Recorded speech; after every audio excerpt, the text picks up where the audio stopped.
6 p.m. Pakistan Standard Time. Assalamu alaikum. This is Radio Pakistan. The news read by Farzana Khan. First, the headlines. Prime Minister has announced to construct houses for flood victims and a campus of ComSat's University in Khairpur. Planning Minister says many countries want to become part of Game Changer project of China-Pakistan Economic Corridor. Pakistan and China have agreed on enhancing bilateral relations in economic and financial sectors. President and Prime Minister, lauding sacrifices of security forces, have expressed the resolve to eliminate terrorism from the country. Pakistan and Saudi Arabia have agreed for exchange of intelligence-based information to effectively control illicit flow of currency and narcotics between the two countries.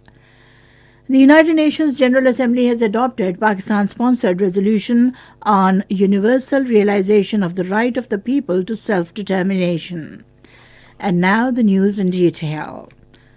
Prime Minister Shahbaz Sharif has announced to construct houses for flood victims and a campus of ComSat's University in Khairpur. Addressing flood victims in Khairpur this afternoon, he said around 5 billion rupees will be spent for construction of houses for the flood affectees. The Prime Minister announced construction of houses after seeking consent of the flood victims. He said the government will do every possible effort to provide relief to the flood-hit people.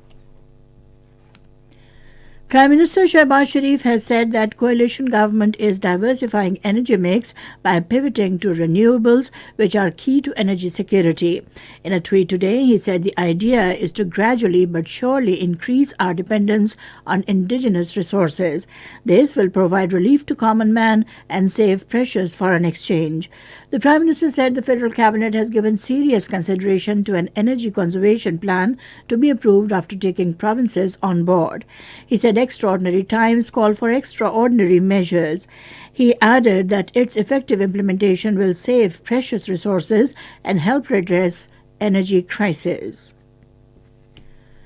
Prime Minister of Pakistan Shahbaz Sharif has launched the Resilient Recovery, Rehabilitation and Reconstruction Framework for Pakistan Floods 2022.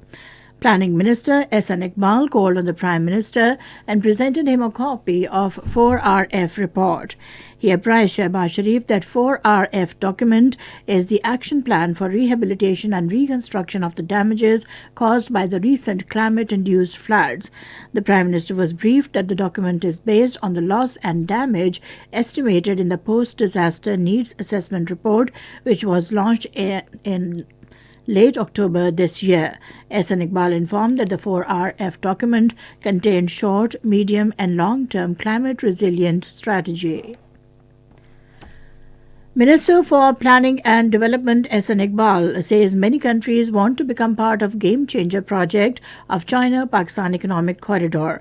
Addressing a function in Islamabad today, he said Pakistani nation is capable enough to easily meet the challenges of modern era.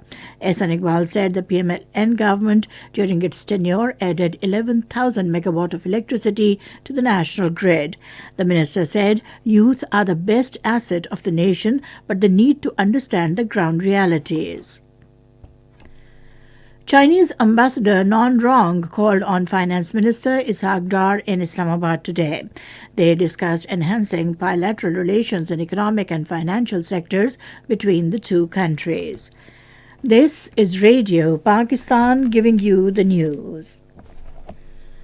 President Dr. Arif Alvi has lauded security forces for carrying out a successful operation against terrorists in Bannu and expressed resolve to eliminate terrorism from the country's soil.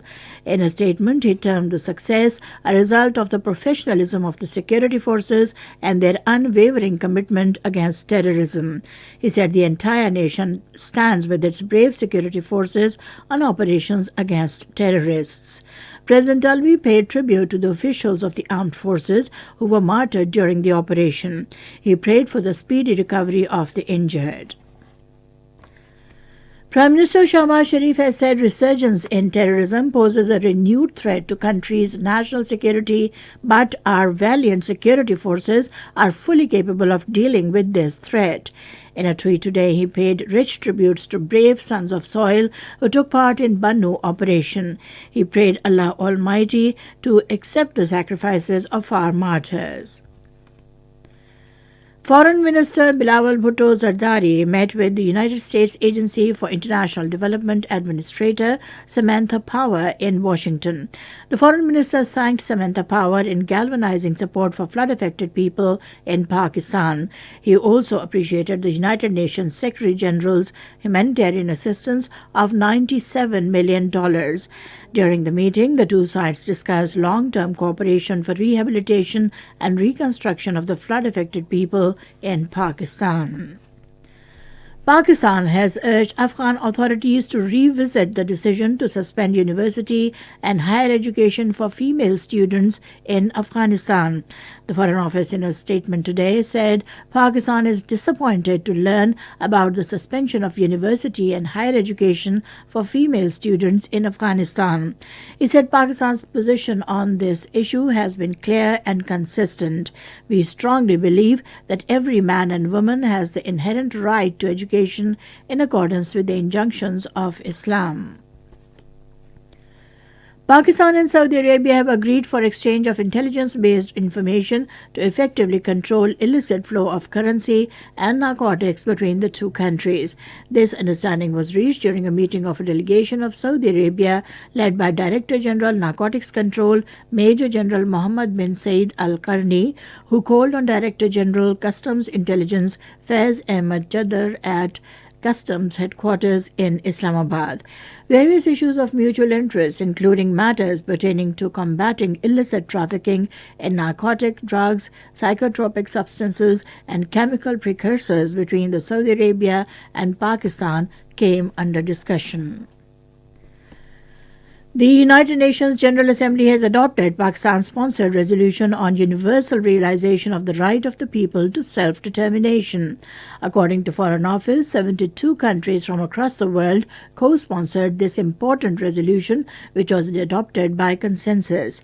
The resolution reaffirms unequivocal support for realization of the right to self-determination for peoples under foreign occupation, colonial domination, and subjugation. It firmly opposes acts of foreign occupation, intervention, and aggression, and calls upon responsible states to immediately cease such acts. Incarcerated chairman of All Parties Hurriyat Conference Musarrat Alam Bhatt has deplored the criminal silence of the international community over the all-out war waged by the fascist India against the innocent people in occupied Jammu and Kashmir. According to Kashmir Media Service, Musarrat Alam Bhatt, in a message sent from New Delhi's infamous Tihar jail, condemned the confiscation of the residence of the iconic Kashmiri resistance leader Shaheed Saeed Ali Gilani and hundreds of properties belonging to Jamaat-e-Islami by the Indian authorities. Meanwhile, people staged forceful protest demonstrations against the anti-people policies of the authorities. Rural health workers and helpers from various districts of the Kashmir Valley assembled at Press Enclave in Srinagar and staged a big protest rally against the newly launched policy of depriving the local employees from their jobs on one pretext or another. The workers said that they were being shown the door without pension benefits. And finally, we have the weather report for you. Cold and dry weather is expected in most parts of the country, while very cold in northern areas and North Balochistan during the next 12 hours. Dense, foggy conditions are likely to prevail over plain areas of Punjab, Khyber Pakhtunkhwa, and Upper Sindh. And that is the end of the news. For more news and analyses, log in on to our website, radio.gov.pk, and also watch live video streaming of our bulletins on the link facebook.com/Radio Pakistan News Official.